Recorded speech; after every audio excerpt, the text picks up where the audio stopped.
Good morning. It will come as no surprise that I'd like to talk about what we need today to raise the debt limit and why the Republicans in Congress, what they're doing today is so reckless and dangerous in my view. Raising the debt limit comes down to paying what we already owe, what has already been acquired, not anything new. It starts with a simple truth. The United States is a nation that pays its bills and always has. From its inception, we have never defaulted. What we pay for, so it keeps us a great nation. Social Security benefits for seniors, salaries for brave service members, and benefits for veterans, and other financial obligations for our people and for our nation. We're able to meet these obligations based on the revenue we receive from taxes and based on our ability to borrow when needed. And in that case, we're able to borrow because we always pay our debt. We always pay what we owe. We've never failed. That's America. That's who we are. That's what's called for. It's called full faith and credit of the United States. It's rock solid. It's the best in the world. But here's the deal. There's a cap on what we can borrow called the debt limit. And only Congress can raise or lower that debt limit. So let me be really clear. This is really important to know. Raising the debt limit is about paying off our old debts. It has nothing to do with any new spending being considered. It has nothing to do with my plan for infrastructure or building back better. Zero. Both of which I might add are paid for. So if we're going to make good on what's already been approved by previous Congresses and previous presidents and parties, we have to pay for it. Social Security benefits, the American people are promised, salaries for servicemen and women, benefits for veterans. We're going to have to raise the debt limit if we're going to meet those obligations. And raising the debt limit is usually a bipartisan undertaking, and it should be. That's what is not happening today. The reason we have to raise the debt limit is in part because of the reckless tax and spending policies under the previous Trump administration. In 4 years, they incurred nearly $8 trillion. In 4 years, $8 trillion in additional debt. In bills we have to now pay off. That's more than a quarter of the entire debt incurred now outstanding after more than 200 years. And Republicans in Congress raised the debt 3 times when Donald Trump was president, and each time with Democrat support. But now they won't raise it, even though they're responsible for more than $8 trillion in bills incurred in 4 years under the previous administration. That's what we'd be paying off. They won't raise it even though defaulting on the debt would lead to a self-inflicted wound that takes our economy over a cliff and risks jobs and retirement savings, Social Security benefits, salaries for service members, benefits for veterans, and so much more. A failure to raise the debt limit will call into question Congress's willingness to meet our obligations that we've already incurred. Not new ones, we've already incurred.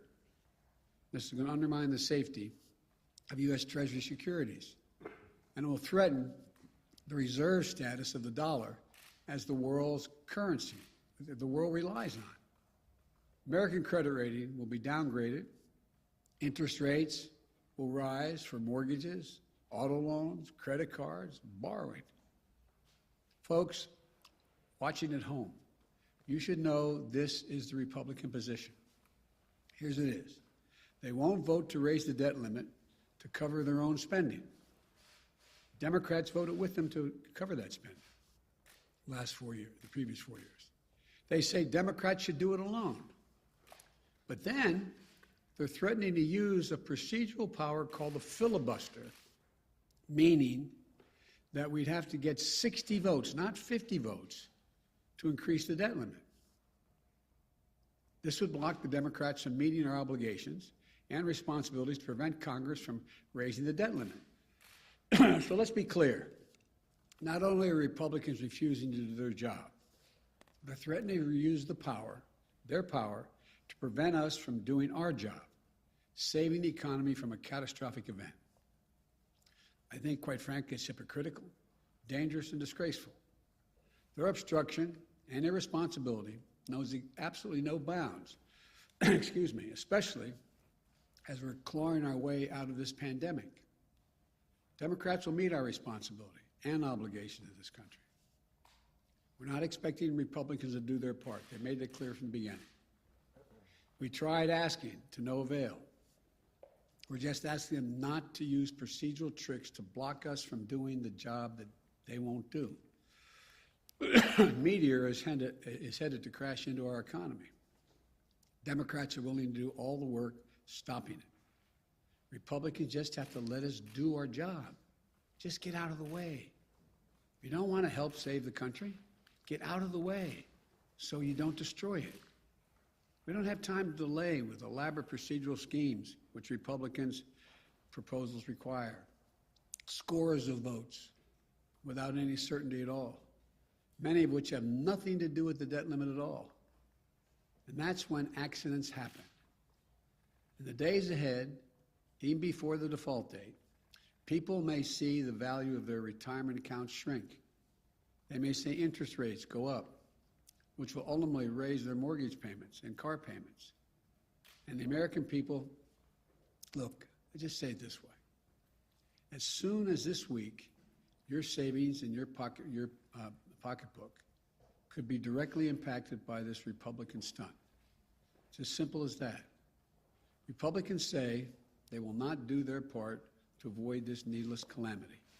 So be it. But they need to stop playing Russian roulette with the U.S. economy. It's one thing to pay our debts already acquired. It's another to require a supermajority to pay the debts already acquired. It's not right. Let the Democrats vote to raise the debt ceiling this week without obstruction or further delays. Democrats in the House have already passed a bill that would do that. It's sitting in the United States Senate where Democrats have the votes ready to pass it. That's the only way to eliminate the uncertainty and risk that's going to harm American families and our economy. Let us vote and end the mess. You know, we've got to get this done. We must get this done. It is, like, as I said, playing Russian roulette to play these games. We can do it this week. Just get out of the way and let us pass it. Thank you. Mr. President, Senator Mitch McConnell says he has sent a letter to you explaining his view. Have you seen that letter? Have you communicated with him? And how dire do you believe this is if action doesn't take place in the next few days? First of all, I did get a letter. I got it 10 minutes before I walked in here. I've read it. I plan on talking to Mitch about it.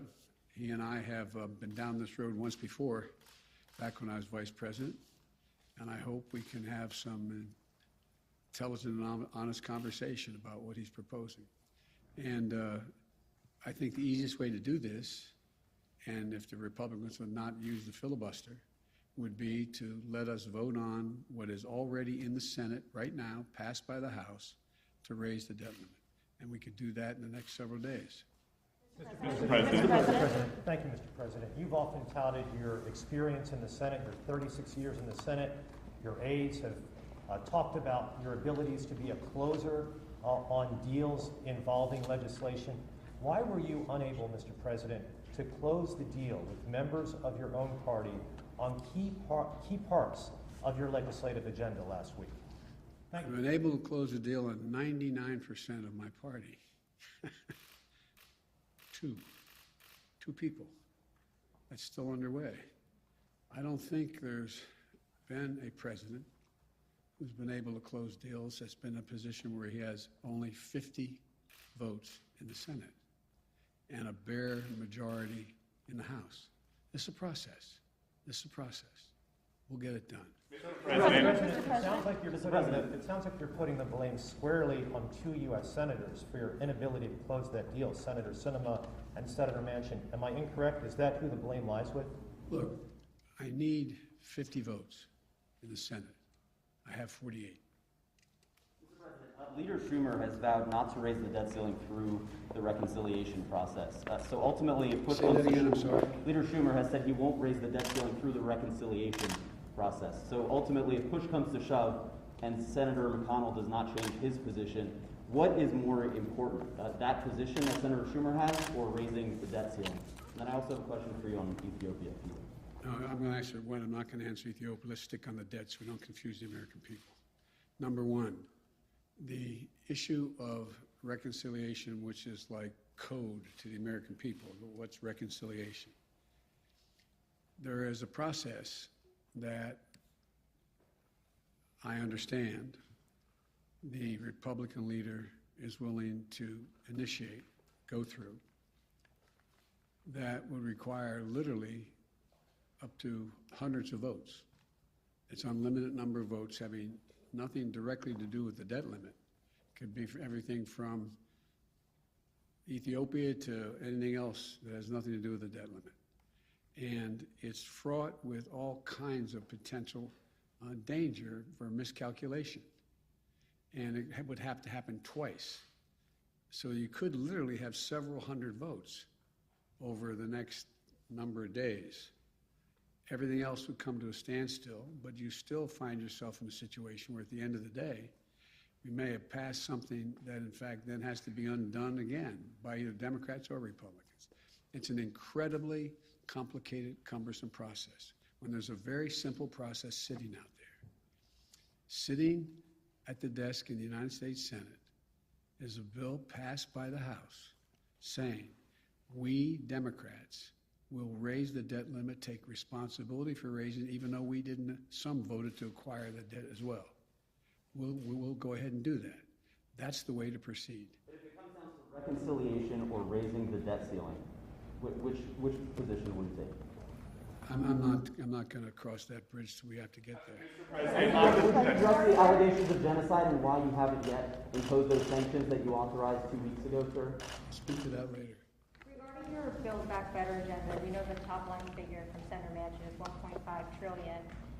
Senator Kirsten Sinema has yet to really give that number of where she's willing to go, how high she's willing to go, but she says she's negotiating good faith with the White House.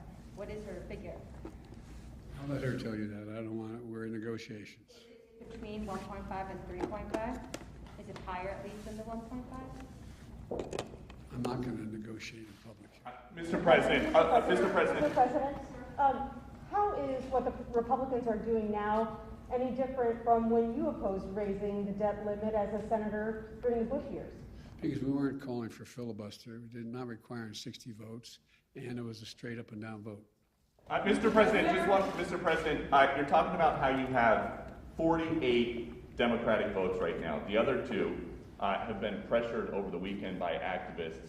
Joe Manchin had people on kayaks show up to his boat to yell at him. Senator Sinema last night was chased into a restroom. Do you think that those tactics are crossing a line?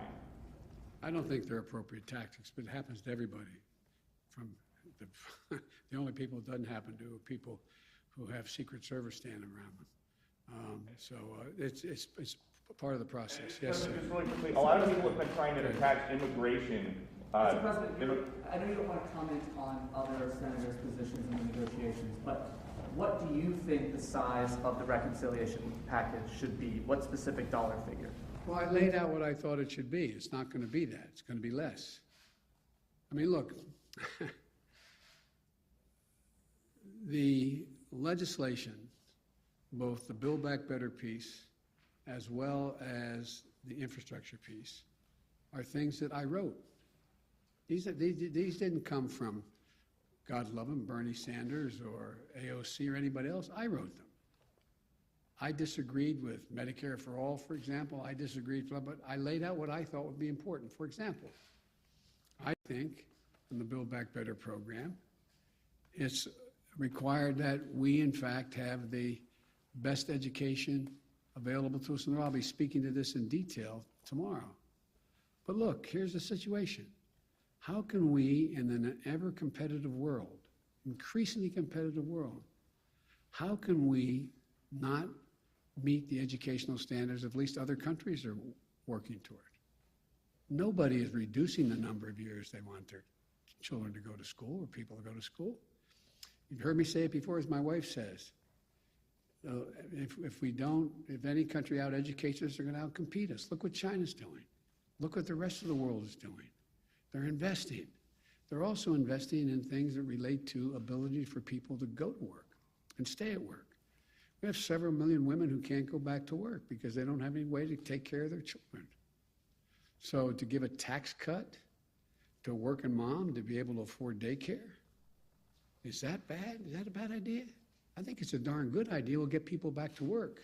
So there's a lot of things in the legislation I'm going to be talking about across the country that I think the American people overwhelmingly support. But the idea that somehow this is somebody else's legislation, this is what I wrote. Accept a $2 trillion, say a $2 trillion reconciliation bill, would that be acceptable to you? Again, as you know, it's not a smart thing to negotiate with yourself in public. Let's see, we're in the process of continuing to talk to all the parties and see what we can get done.